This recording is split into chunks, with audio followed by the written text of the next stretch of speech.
This year, we've had diseases, we've had floods, we've had fire, we've had so much happening, and we are here to take you through everything that has happened this year. So, stay tuned. The year began with the outbreak of the red eye disease across coastal counties and other counties across the country. Then came monkeypox, a viral disease that was declared a medical emergency by the WHO.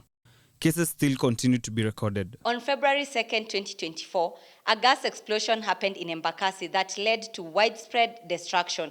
3 people died in the incident, among them a child, and 300 others were left nursing injuries. It is true, it was caused by gas, but again, we have already commenced investigations. In September, a fire ripped through the dormitory of Hillside and Arasha Academy in central Kenya, killing 21 boys and leaving 27 boys in. Wa shule ya msingi ya Hillside and Arasha wameaga dunia. Wanafunzi hao ambao wamechomeka kiasi cha kutotambulika wamehusika kwenye mkasa wa moto ambao uliteketeza bweni moja usiku wa kuamkia leo. Wengine 14 wanapigania maisha yao hospitalini wakiwa na majeraha mabaya ya moto. More than 150 pupils were in the dormitory when it caught fire at around midnight. The average age of the victims was about 9 years old, according to the police. May their souls continue resting in peace. The heavens opened up in April, and open they did, bringing blessings but also leaving a trail of destruction.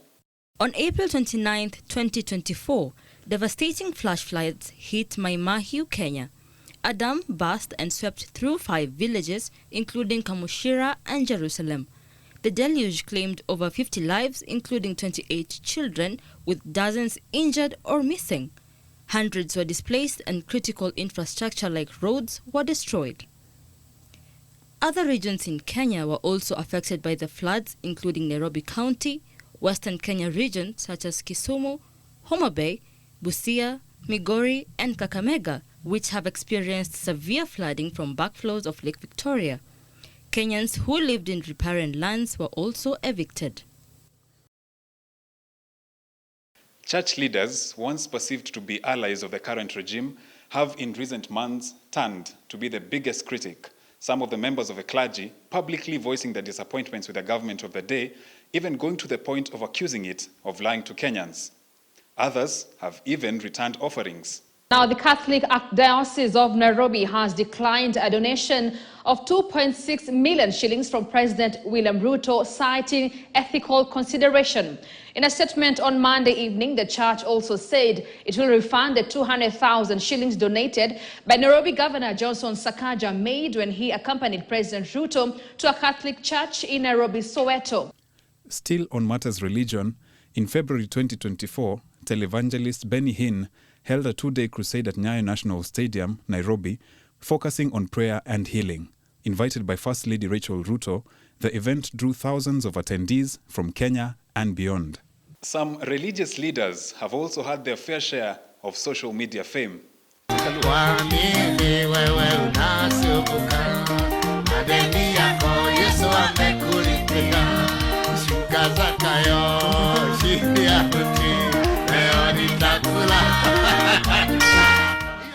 Mapenzi yamenibadilisha, siku hizi sinaga ubabe, nishakuwa guta,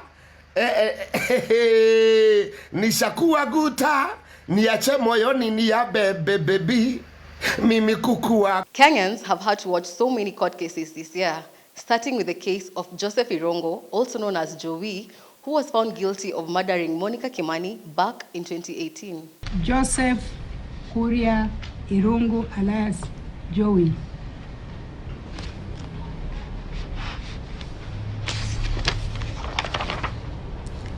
Shall suffer death as provided for the offense of murder under section 204 of the Penal Code of Kenya. This verdict brought closure to a case that had captivated the public for years. Meanwhile, journalist Jackie Maribe was acquitted after the court determined that she had no involvement in the case, but noted that she had provided false information to the police.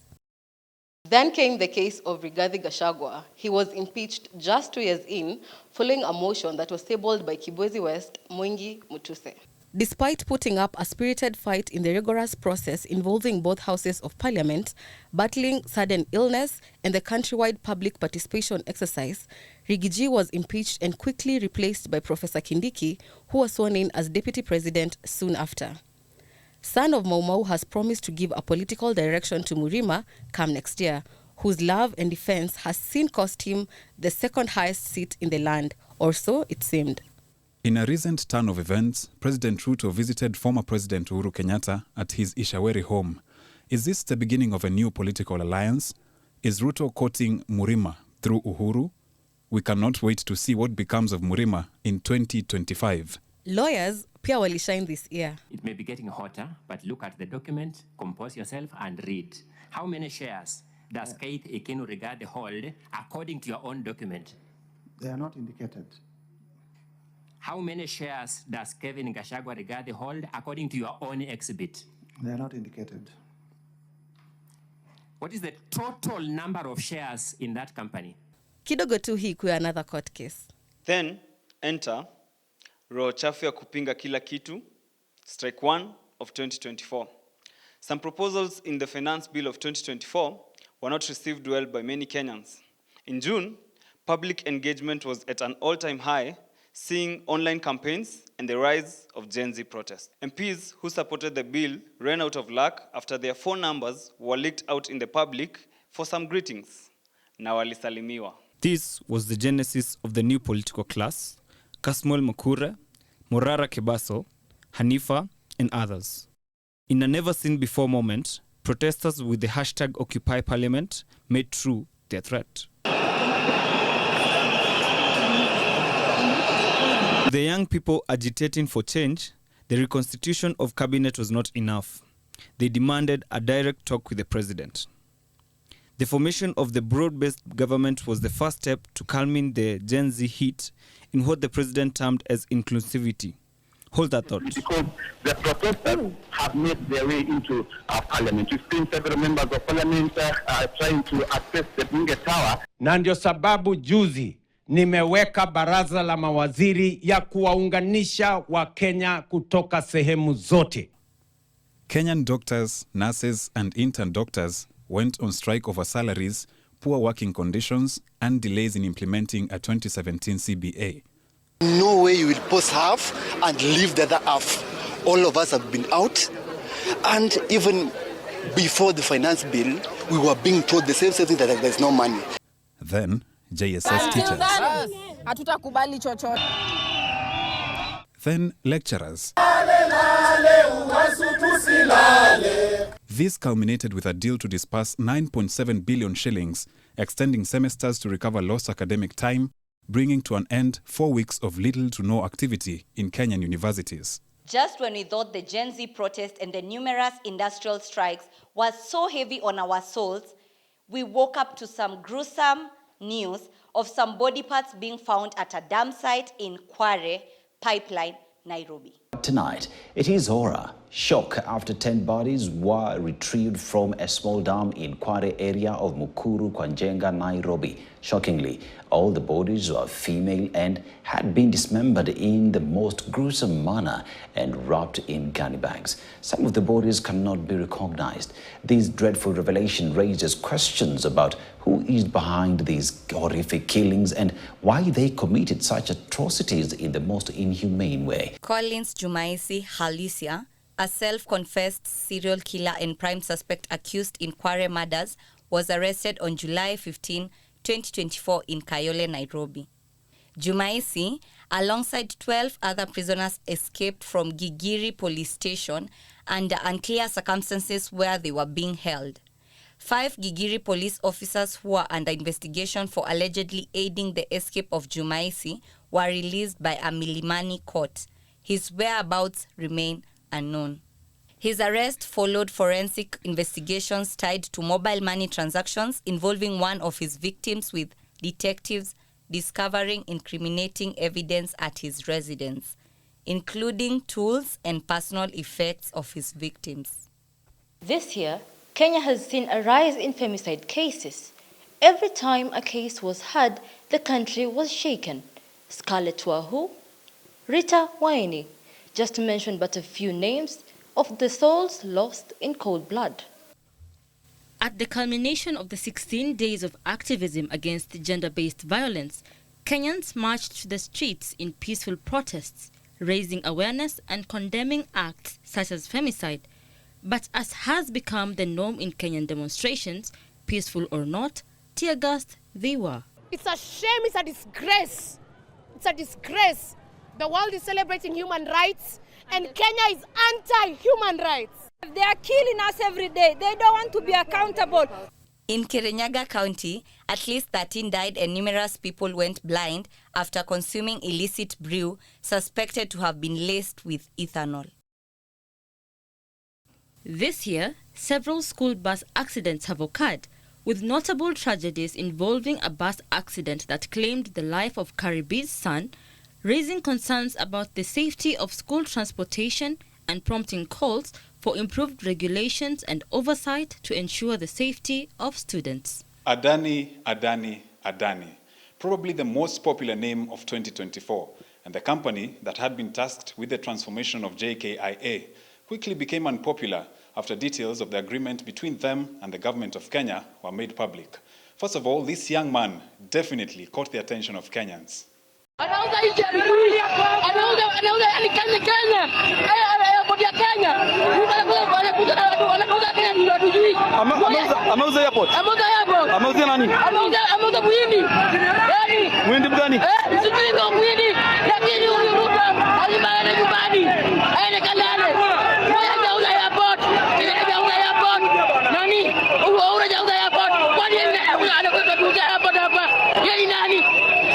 The government was once again in a hard place trying to defend the deals.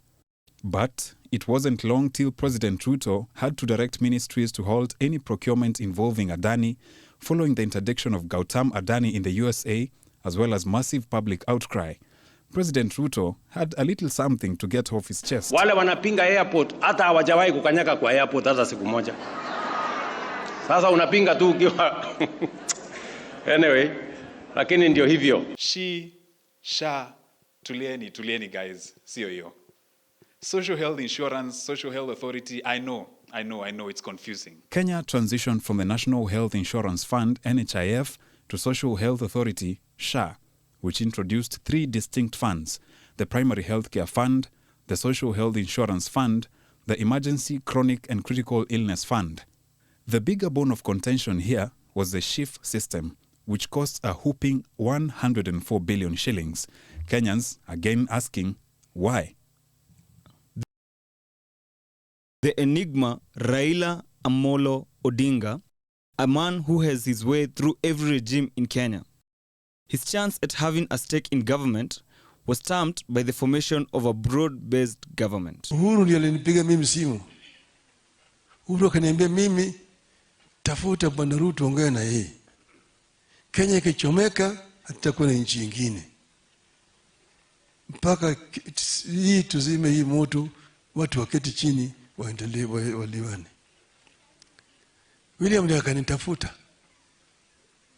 Na mimi nikaongea na yeye wazi kabisa. Mimi unajua mambo yangu, mimi sifichagi mambo. Nasema direct.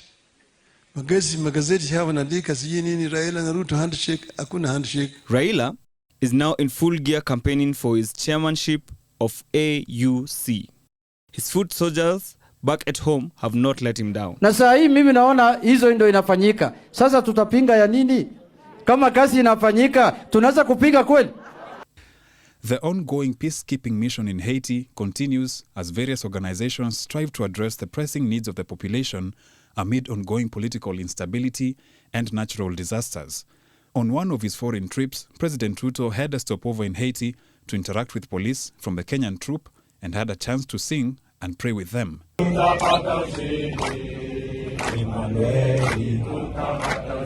Heavenly Father, we stand before you this afternoon in this land of Haiti with these men who have stepped forward.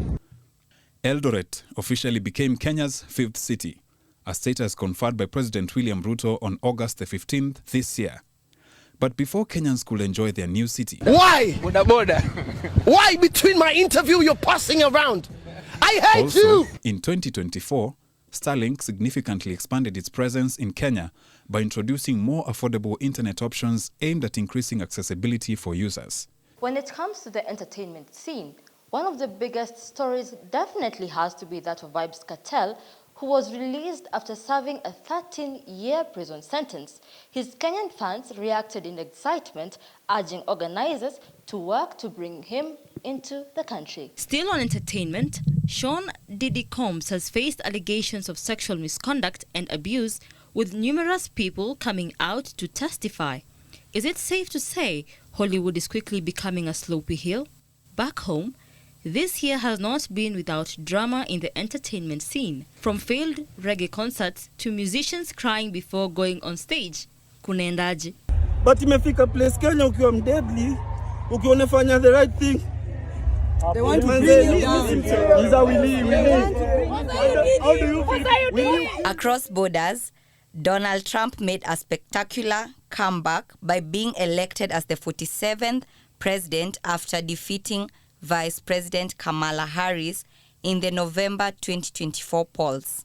President Trump became the first convicted criminal to win the White House. At 78, he is also the oldest person ever elected to the office as US president.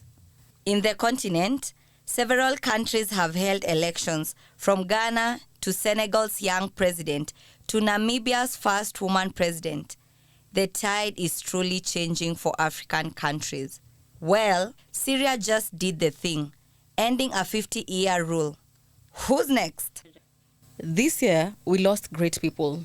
We celebrate the late General Francis Ogola, KDF soldiers, athlete Kelvin Kiptum, Rex Kanyike, and Gen Z soldiers, journalists Rita Tinina and Shadrach Miti, actor Charles Ouda, TikToker Brian Chira, founder of NIBS Lizzie Wanyoike, Jambi Koikai and Fred Omondi. We also celebrate our friends and family members not mentioned here.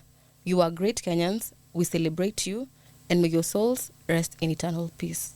And with that, the 2024 season comes to a close. Anguka nayo, ati anguka nayo mtupa me feel relaxed. Anguka nayo kama uko na new catch. Anguka nayo kama unapati na magwash. Anguka nayo round 2 kwa hii bash. Ati anguka nayo